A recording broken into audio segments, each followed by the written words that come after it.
Hi, welcome back to our triage workshop. So this will be the last presentation on case discussion. So it's time for us to incorporate whatever knowledge that we have learned just now, and we try to discuss on some case scenario here. Okay, first scenario is a 20 years old, is a motor vehicle accident case. So if you see here, there's a car versus motorbike. So it's a 20 years old gentleman, alleged motor vehicle accident, have loss of consciousness, unsure duration, unable to recall the incident. So patient is complaining of headache, there's no vomiting or weakness, slightly drowsy. Where you want to triage the patient?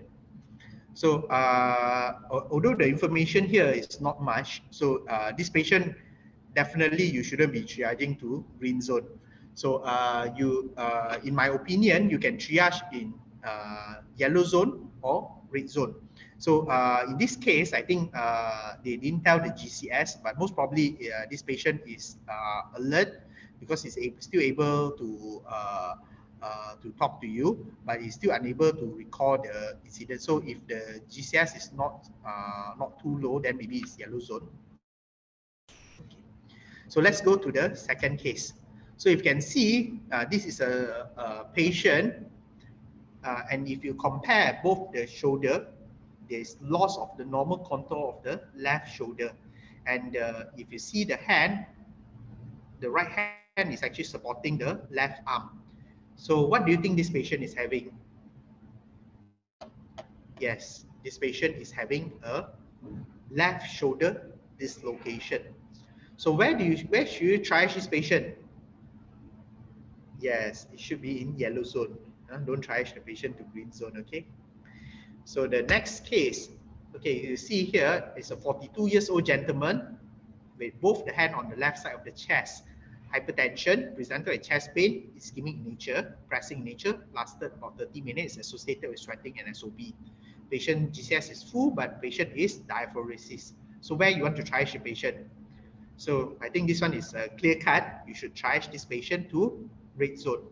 Remember, I told you earlier in my one of the lecture, if the patient is sweating, diaphoresis, you should be sweating as well. So put this patient in red zone. So next case is a 20 years old gentleman complaining of left scrotal pain for the past 2 days associated with fever. On examination, patient is alert, pink, walking in. There's a documented temperature of 39 degrees Celsius and the pain score is 4/10. So where you should triage the patient. So this patient pain score is not too high, and patient is having fever and look quite stable. So you can triage this patient to maybe G1. Okay. So next patient, 33 years old gentleman found unconscious on the ground, found by passerby. GCS is E1V1M3 with a left parietal hematoma. Where you should triage this patient. So this one is a clear cut. GCS is 5. So you should triage this patient to red zone. Okay. Next case is a 45 years old gentleman complaining of left loin to groin pain with a painful micturition. There's increase of frequency and dysuria. So on examination, patient is alert and pink, but pain score is 8/10. This is severe pain. So where should you triage this patient? This patient, it looked like a urethric colic, a severe urethric colic. So with the pain score of 8/10, so you should triage this patient at least to yellow zone. Yes, correct. So scenario 7, a 36 years old lady brought by the friends to emergency department. So what you can see here, there's angioedema on both the eye, the lip is swollen, the face is a bit swollen as well. So we are dealing with something like anaphylaxis here, okay? Angioedema. So and if you ask the patient to protrude the tongue, you see that the tongue is swollen as well. So we are worried about there's airway problem, and if you can see there's multiple urticaria, erythematous urticaria rashes around the patient as well. So this patient, where you want to triage this patient, so it might involve the airway, it can cause inflammation, there can be an airway obstruction due to the allergic reaction, so that this anaphylaxis involves the skin and the respiratory, the airway problem. So so this patient should be triaged to red zone.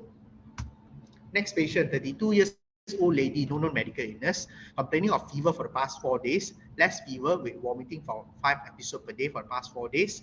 On examination, the patient is alert and pink. However, if you see here, the heart rate is 120. Heart rate is tachycardia. Temperature is 37.2. Is disproportionate. So, and if you see the blood pressure, 100/80 is a narrow pulse pressure with a cold peripheries. So if you can see, normal heart rate for a normal person is 80, is 60 to 100. So this patient is tachycardia. Temperature is normal. We know that 1 degree Celsius increase will increase the heart rate of 10 beats per minute. So if you 120, it's supposed to be at least 39 degrees Celsius, but this patient is 37 only. And the blood pressure is narrow. If you minus the systolic minus diastolic, there's a narrow pulse pressure and cold peripheries. Definitely this patient is in shock, is in septic ischemic shock. You might be dealing with septic ischemic shock, patient with dengue fever, so COVID-19 infection in this current condition. So this patient should be triaged to correct red zone. So in a pandemic time, if you have a area, you should have a PUI red zone. Okay. So next case, scenario 9, 30 years old lady complaining of lower abdominal pain, increased frequency, claim have irregular menses. So if you see here on examination, alert pink, heart rate of 80, house rate of 110/70, and temperature is 37 degrees Celsius. Okay, heart rate is normal, BP is normal, temperature is normal. Patient having lower abdominal pain with increased frequency. So this patient look quite stable, so you can triage this patient to green zone. Next patient, 30 years old lady, teen lady, lower abdominal pain, increased frequency, irregular menses. Okay, similar history like the previous one, but if you see the vital sign is different. So alert, heart rate is 110 beats per minute, BP is 85/60, temperature of 37. So you see here, the heart rate is tachycardia, BP is low. So clear cut, this patient should be in red zone. Yes, very good. So next patient, 30 years old Bangladeshi gentleman, electrocuted while working, so sustained a burn mark in the finger. So this patient have an electrical injury. So if you are working in emergency department, you need to think about what are the complications can arise after you have an electrical injury. Okay, some patient might have arrhythmias, patient can have rhabdomyolysis, patient can have a lot of complication as well. So although patient is walking in with mild pain, you shouldn't triage this patient to green zone. So this patient should be triaged at least to yellow zone or red zone depending on the patient condition. So next case is a 13 years old child with a burn wound, alert splashed by hot water on the right lower limb. So where should you triage this patient? Yes, this patient should be triaged to at least yellow zone, depending on the percentage of the burn. So thank you. I hope that all this scenario, all this case will be helpful for you. And I hope that you have learned something from this online triage course. I'm looking forward to seeing you all next for the examination. So you need to actually pass the exam to entitle for the TRI certificate. Thank you so much.